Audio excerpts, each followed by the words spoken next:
ইন্না লিল্লাহ। কিয়ামত কতটা সন্নিকটে, কতটা আমাদের নিকটে তা এই ভিডিওটা না দেখলে বুঝতে পারবেন না।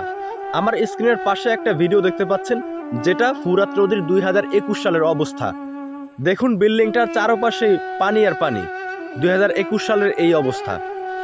এটা হচ্ছে 2022-এর অবস্থা। দেখুন কতগুলো পানি কমে গিয়েছে এবং এখনো চারপাশে মোটামুটি পানি আছে। আর এটা হচ্ছে বর্তমান অর্থাৎ 2023-এর অবস্থা। দেখুন কতটা ভয়ঙ্কর অবস্থায় চলে আসছে। বিল্ডিংটা চারপাশে একটুও পানি নেই, সমস্ত পানি শুকিয়ে গিয়ে এখন একদম পুরো চর হয়ে গিয়েছে। আর পাশে হালকা একটু পানি আছে। কিয়ামতের অন্যতম 10টি আলামতের মধ্যে এটাও একটা আলামত যে ফুরাত নদীর সমস্ত পানি শুকিয়ে যাবে, যেটা এখন 2021-22-23-এর মধ্যে একদম পুরো শেষ হয়ে যাওয়ার দিকে চলতেছে। এবং কিয়ামতের ছোটখাটো আলামতের ভিতরে আরেকটা আলামত আছে, কিয়ামতের পূর্বে মুসলিমরা নির্যাতিত হবে, যেটা বর্তমানে আমরা ফিলিস্তিনে দেখতে পাচ্ছি। আমাদের মুসলিম ভাই বোনদের উপরে অত্যাচার করা হচ্ছে।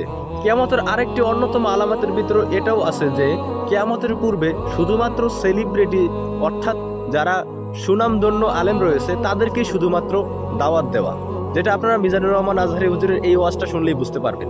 15,000 দাওয়াত ইনভাইটেশনের মধ্য থেকে 90টা প্রোগ্রাম রেখেছে এই বছর। 15,000।